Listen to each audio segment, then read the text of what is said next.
Buenos días, buenas tardes o buenas noches, según la hora que me estés viendo. Voy a compartir con ustedes otro estudio de la palabra de Dios. En esta hora está basado en el Evangelio según San Juan, capítulo 4, de los versículos 1 al 15. Dice así la palabra de Dios.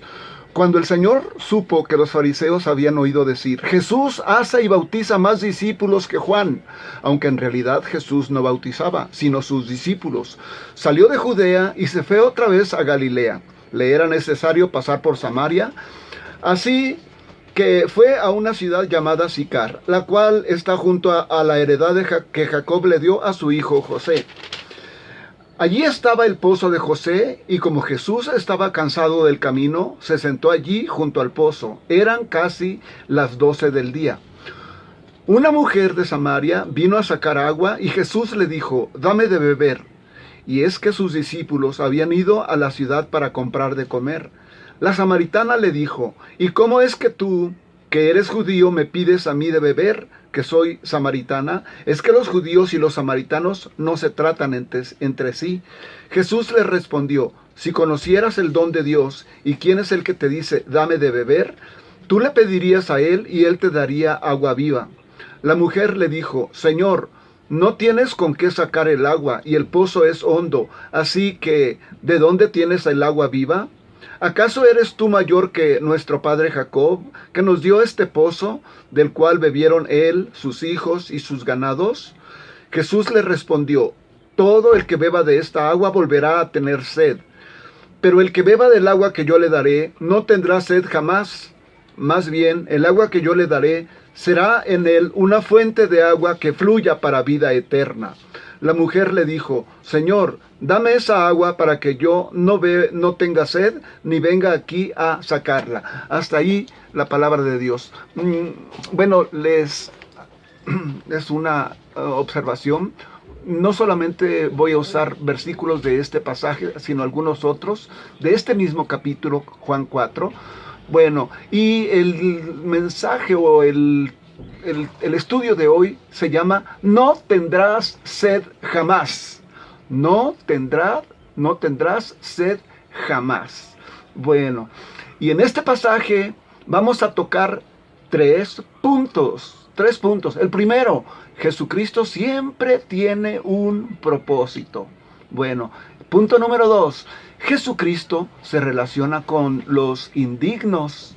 Y punto número 3, Jesucristo es superior. Bueno, inmediatamente vamos con el primer punto. El primer punto es, Jesucristo siempre tiene un propósito. En esta conversación vemos muy claramente que Jesucristo habla la palabra de Dios, como siempre, habla la palabra de Dios, que Dios le dio el Espíritu Santo en plenitud, que el Padre lo ama y que le ha dado todas las cosas en sus manos y que gobierna todo lo que sucede. Eso es lo que hasta ahora ha dicho Jesucristo en este evangelio. Y en primer lugar, notemos dónde tiene lugar esta conversación, y es en la ciudad de Sicar, una ciudad de Samaria. ¿Por qué Jesucristo estaba allí? Bueno, leamos otra vez el texto. Dice el versículo 1 al 4, dice, cuando pues el Señor entendió que los fariseos habían oído decir, Jesús hace y bautiza más discípulos que Juan, aunque Jesús no bautizaba, sino sus discípulos, salió de Judea y se fue otra vez a Galilea, y le era necesario pasar por Samaria. Vino pues a una ciudad de Samaria llamada Sicar, junto a la heredad que Jacob dio a su hijo José. Bueno, hasta allí yo quiero comentar algo. La fama de Jesucristo empezaba a crearle problemas con los escribas y con los fariseos. La pregunta es, ¿le tendría miedo a los fariseos? Ahora que empezaban a estar en contra de él, ¿les tendría miedo? No. Nunca les tendría miedo. A nadie le tendría miedo. No. Y aprendemos que no le tendría miedo porque en el Evangelio mismo de Juan, en el capítulo 10, versículo 18, dice el mismo Señor Jesucristo, miren, yo voy a poner mi vida, nadie me la va a quitar. Es Juan 10:18. Nadie me quita la vida, yo de mí mismo la pongo. Tengo poder para ponerla y tengo poder para volverla a tomar. O sea, para ponerla a morir y resucitar. Y dice, fíjense bien, Juan 10:18 al final. Este mandamiento recibí de mi Padre. ¿Cuál es el mandamiento? Poner su vida y resucitar. Bueno, entonces, ¿por qué huyó? Porque aquí vemos que estaba en Jerusalén y se vino rápidamente a Samaria porque lo querían, había como un complot ya en contra de él. ¿Por qué huyó? Bueno, aquí se nos explica y en muchas otras partes que la razón es porque aún no había llegado su hora, la hora de morir por nuestros pecados. Le faltaba todavía tiempo, más ministerio que hacer. Y en Juan 7:30, otra vez lo vuelve a decir, Juan 7:30, procuraban prenderle, los judíos, los escribas, procuraban prenderle, pero ninguno le echó mano porque aún no había llegado la hora. Y en Juan 8:20, nuevamente encontramos lo mismo. Juan 8:20, estas palabras habló Jesús en el lugar de las ofrendas, en el mero templo, enseñando en el templo, y nadie le prendió, porque aún no había llegado su hora. Bueno, por esta razón, porque no había llegado su hora, huyó a Galilea, porque él estaba en control de la situación, no los fariseos. Además, tenía algo muy importante que hacer. Tenía una cita con la mujer samaritana. Y notemos la frase, era necesario. En Juan 4:4 la encontramos, dice que le era necesario pasar por Samaria. No solo le era necesario pasar por Samaria porque era parte de su recorrido, no, sino porque en el plan divino estaba la salvación de esta mujer adúltera serial y todos los que creyeron en Jesús por medio de ella. Y llegó a la cita puntual. No se adelantó ni se atrasó, nada más llegó puntual, un poquito antes de las 12. Así que las circunstancias no lo obligan a hacer nada. Más bien él controla las circunstancias para sus altos propósitos.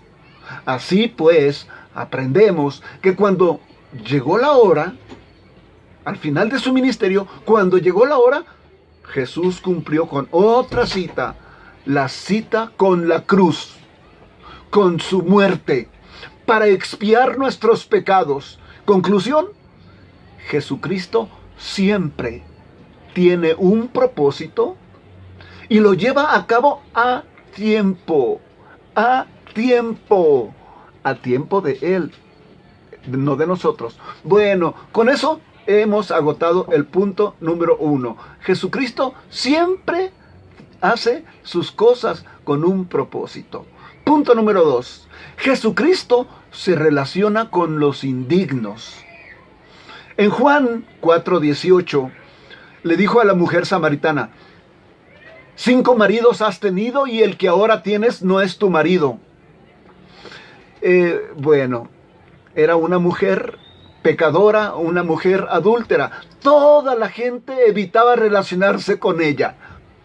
¿Por qué creen que fue a las 12 del día? Las mujeres la odiaban por ser quitamaridos. Y los hombres también la odiaban para no tener problemas con sus esposas. La evitaban. Y no era aceptada en el templo porque era pecadora. Lo que querían era explicar la ley lo que le querían era aplicarle a ella la ley de Moisés, apedrearla hasta la muerte. ¿Y por qué no lo hacían? Bueno, porque tendrían que tomarla con las manos en la masa, en el pleno acto de del adulterio o de la fornicación. En primer lugar, y no lo habían logrado. Y además, porque eran samaritanos, todavía tenían una religión mezcla de judaísmo con mezcla de paganismo, y ya casi no estaban regidos por la ley de Moisés. Jesucristo sabía todo esto y vino a salvarla. Por supuesto que también tenía el riesgo de ser lapidada, pero Jesucristo vino a salvarla. En Juan 4:23 dice el Señor Jesucristo: mas la hora viene, y ahora es, cuando los verdaderos adoradores adorarán al Padre en espíritu y en verdad, porque también el Padre tales adoradores busca que le adoren. En otras palabras, Jesucristo estaba diciendo a la mujer: tú puedes ser una de las adoradoras que el Padre anda buscando. Esta es la versión de Juan, el hijo. Esta es la versión en Juan del hijo pródigo. Nada más que aquí es la hija pródiga. Ella tuvo el problema de sentirse indigna. Indigna se sintió.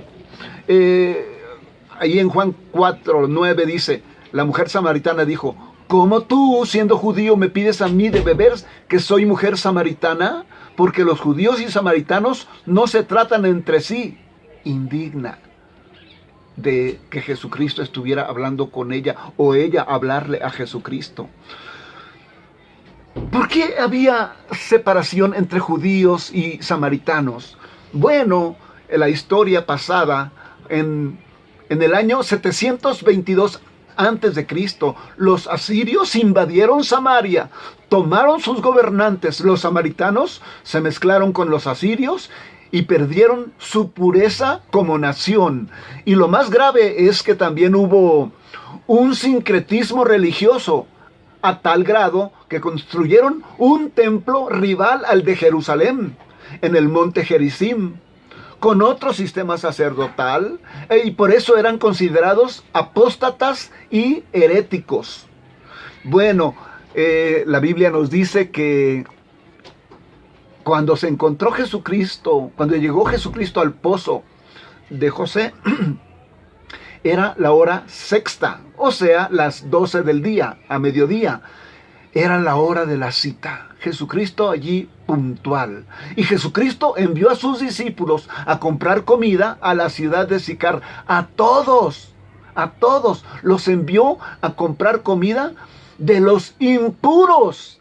Eso no podría ser para un judío, pero con esto Jesucristo rompe todos los tabúes.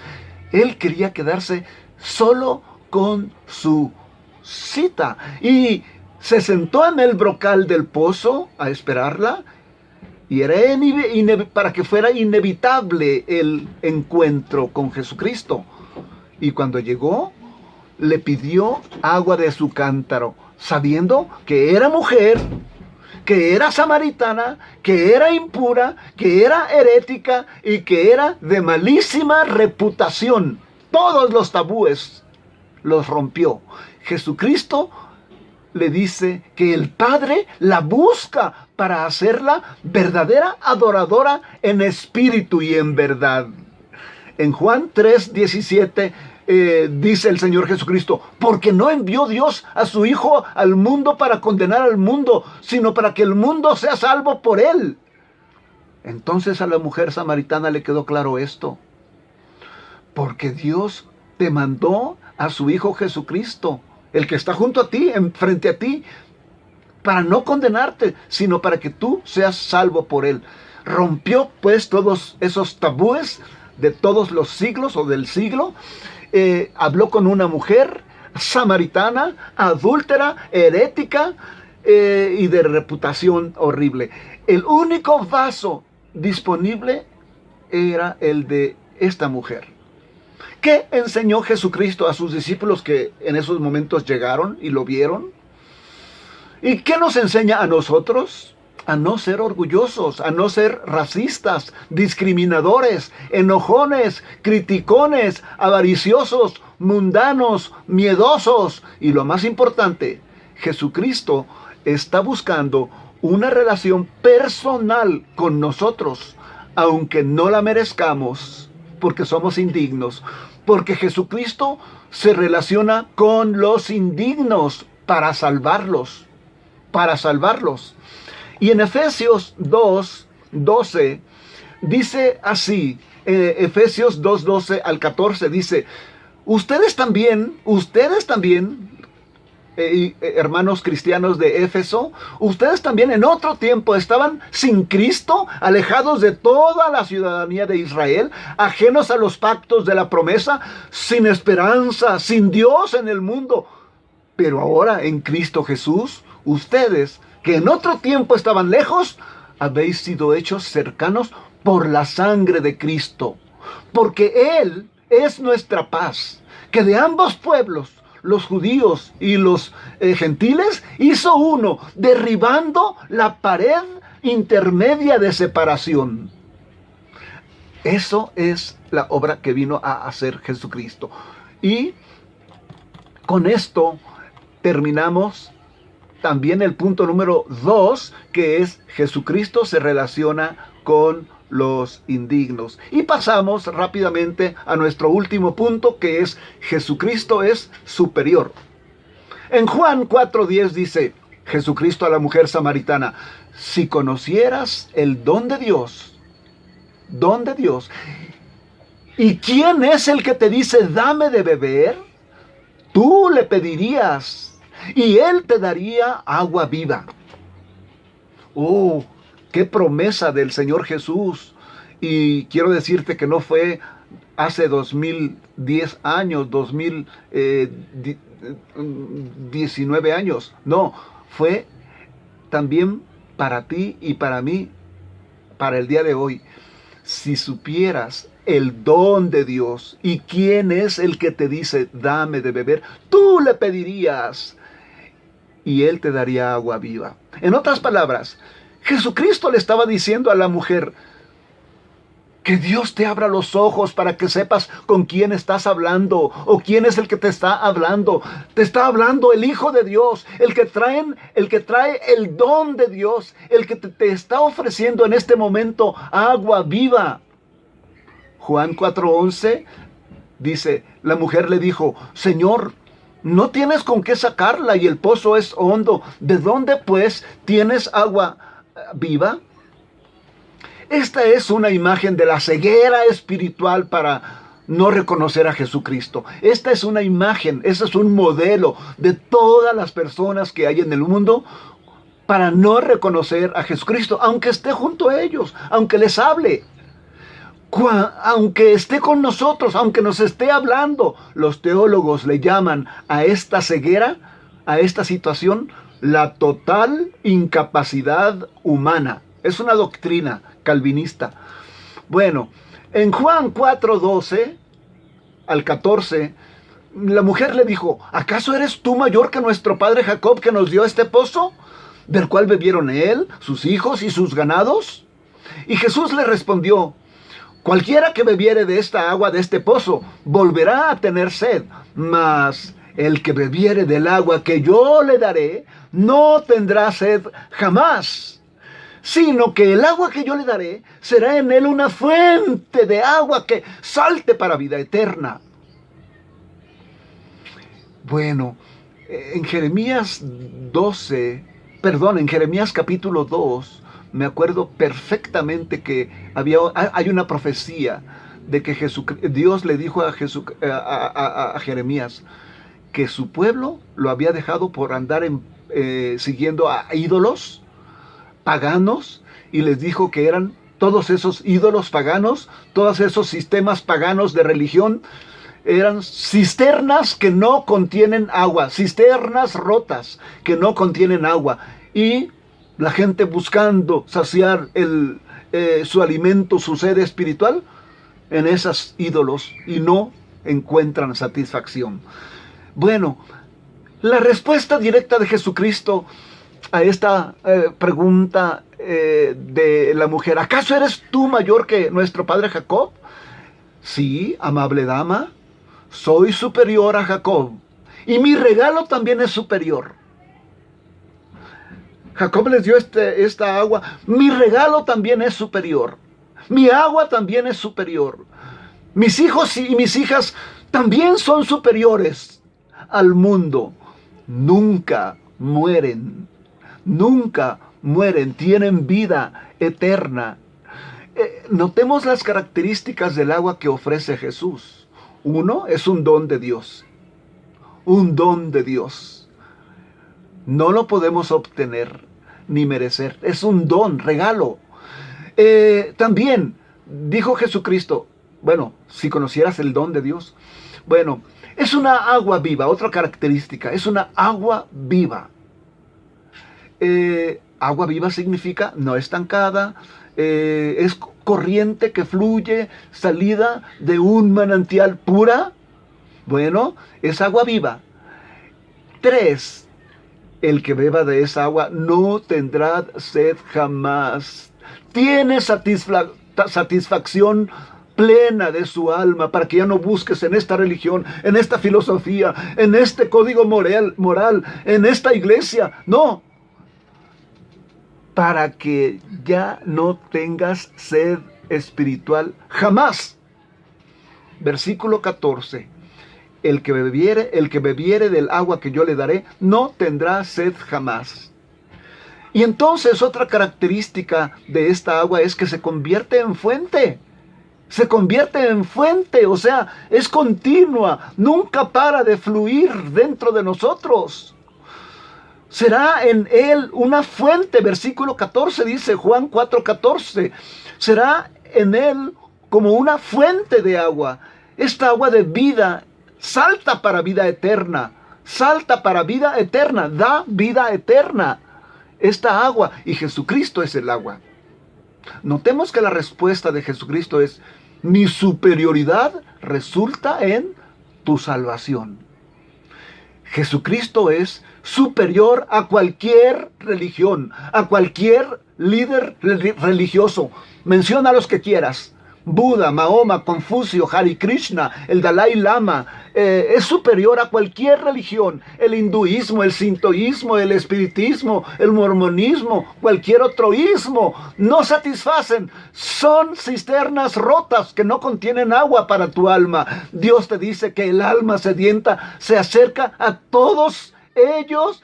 Dios dice que el alma sedienta se acerca a todos ellos, y son cisternas rotas, no contienen agua. Pero Dios te dice: a todos los sedientos, venid a las aguas. A los que no tienen dinero, venid, comprad, comed. Venid, comprad sin dinero, sin precio, vino y leche. ¿Por qué gastáis el dinero en lo que no es pan y vuestro trabajo en lo que no sacia? Oídme atentamente y comed del bien, y se deleitará vuestra alma con grosura. Inclinad vuestro oído, venid a mí, y vivirá vuestra alma, y haré con vosotros pacto eterno, las misericordias prometidas firmes a David para ti. Dios te bendiga. Amén.